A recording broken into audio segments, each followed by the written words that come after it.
안녕하십니까. 법무사 김진욱입니다. 오늘은 채무자에게 돈을 받아낼 수 있는 그런 법 조치에 대해서 같이 살펴보는 시간을 갖도록 하겠습니다.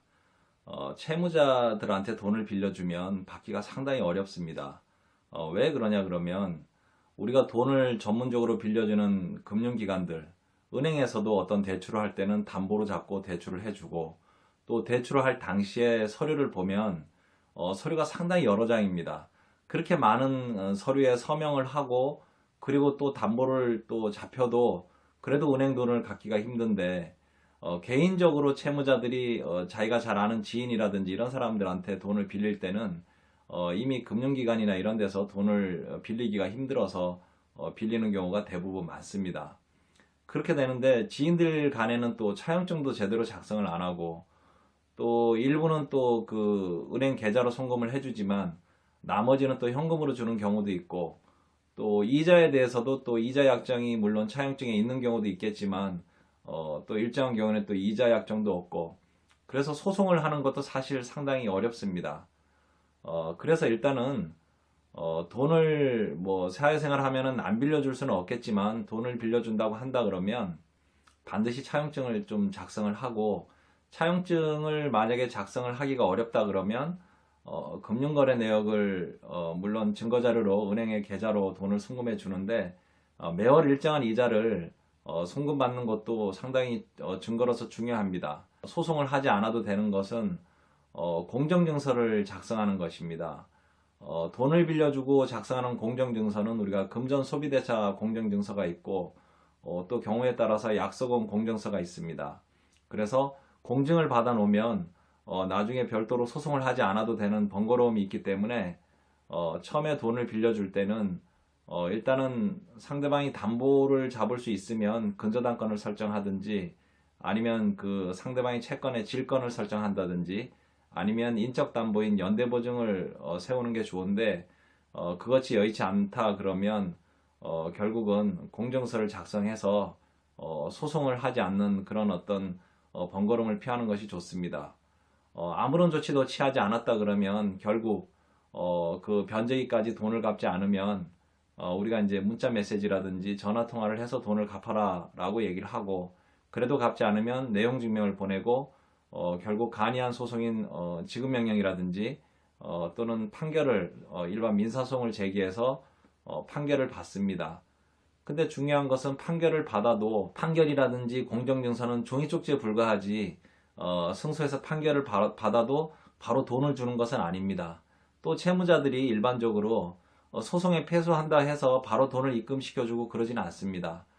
그래서 결국은 채권자가 강제 집행을 하는 방법이 있는데, 일단은 채무자의 주소지 부동산 등기부등본을 떼어서 채무자의 소유인지 아니면은 채무자가 그 집에 전세를 살고 있는지를 확인하고, 채무자의 소유이다 그러면 그 채무자 소유 부동산에 가압류라든지 근저당권이라든지 선순위 권리자의 어떤 금액을 공제하고, 우리가 후순위로 경매 신청을 해도 받을 수 있는지 확인을 하고, 만약에 채무자 소유 부동산이 없다 그러면 전세보증금 반환 채권에 대해서 우리가 이제 압류 추심 신청을 할 수 있습니다. 다만 이 경우에도 우리가 압류를 한다 그래서 바로 돈을 받을 수 있는 것은 아니고, 임대차 계약이 종료가 돼야지만 그 채무자가 임대차 보증금 반환 채권이 그때 발생하기 때문에 임대인한테 생긴 모든 손해를 공제한 나머지를 집주인이 돌려주는 것이기 때문에, 만약에 월세가 밀렸다 그러면 임대인이 일단 우선순위고,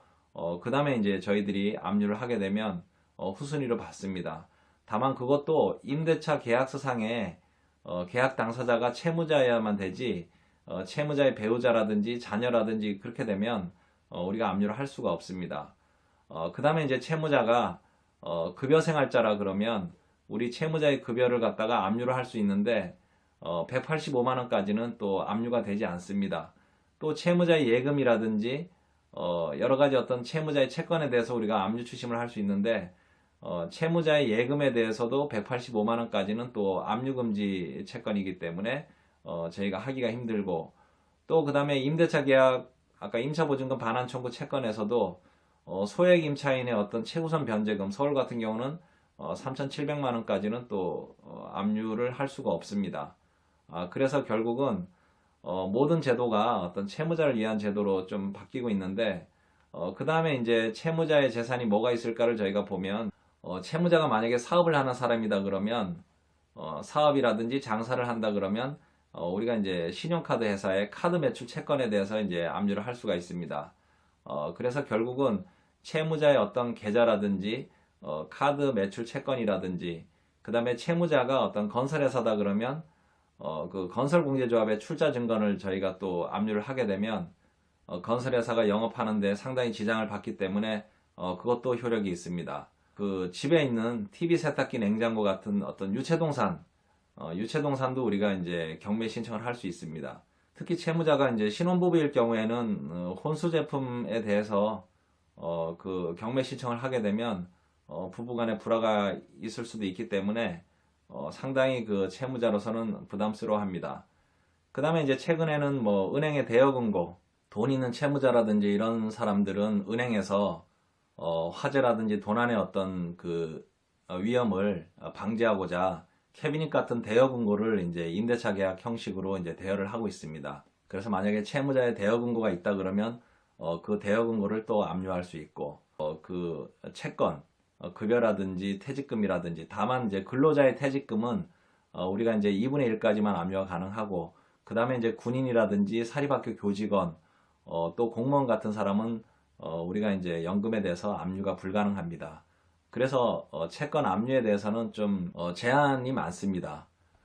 그 다음에 이제 저희가 고려해 볼 것은 이제 재산명시 신청입니다. 재산명시 신청은 채무자가 갖고 있는 재산의 목록을 법원에 제출하라고 하는 신청인데, 보통 이제 시군법원은 간할 건이 없고, 채무자의 주소지 간할 법원에 이제 그 신청권이 있습니다.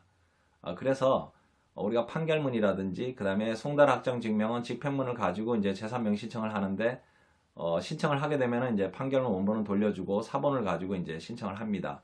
그러면 채무자는 자기 재산이 뭐가 있는지 목록에 적어서 이제 법원에 출석을 해서 자기가 이제 선서를 하고 자기의 재산이 뭐가 있는지 이제 판사 앞에서 이제 얘기를 합니다.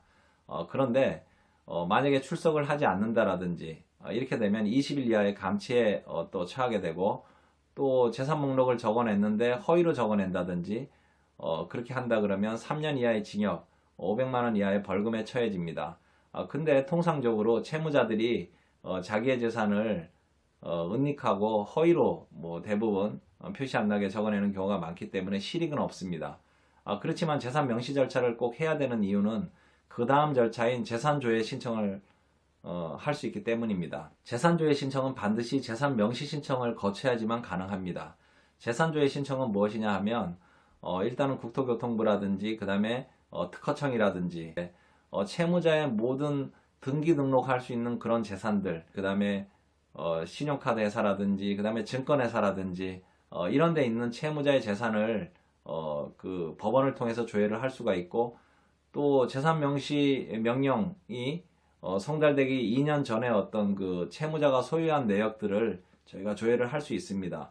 그 조회를 통해서 우리가 이제 채무자에 대해서 사행위 취소소송을 하든지 강제집행 면탈죄로 고소를 하는 방법도 있고, 그래서 이제 재산조회는 그런 장점이 있고, 그 다음에 재산조회를 거친 다음에 마지막으로 하는 것이 채무불이행자 명부 등재하는 것입니다. 불성실한 채무자의 인적사항을 법원에서 장부로 공개를 하는 것입니다. 그래서 채무불이행자 명부에 등재가 되면 은행연합회로 통보가 돼서 모든 금융기관이 채무자의 어떤 그 신용을 정보 공유를 해서 조회할 수가 있고, 또 한국신용정보원에서도 또 그 신용에 대한 내용을 공유할 수 있습니다. 또 채무자의 주소지 관할 관청에 그 장부를 비치해서 누구든지 채무자의 신용 상태를 조회할 수 있습니다. 그래서 결국은 신용카드도 만들기도 어렵고, 그 다음에 또 취직하려 그러면 보증보험 증권도 끊을 수가 없습니다. 그래서 채무불이행자 명부 등재 신청은 일종의 신용불량자를 만드는 것인데, 10년 정도를 장부를 비치를 하고 10년이 지나면 이제 채무자가 말소 신청을 할 수가 있는 그런 제도입니다. 결국은 우리가 이제 재산 명시, 그 다음에 재산 조회, 채무불이행자 명부 등재가 이제 마지막입니다.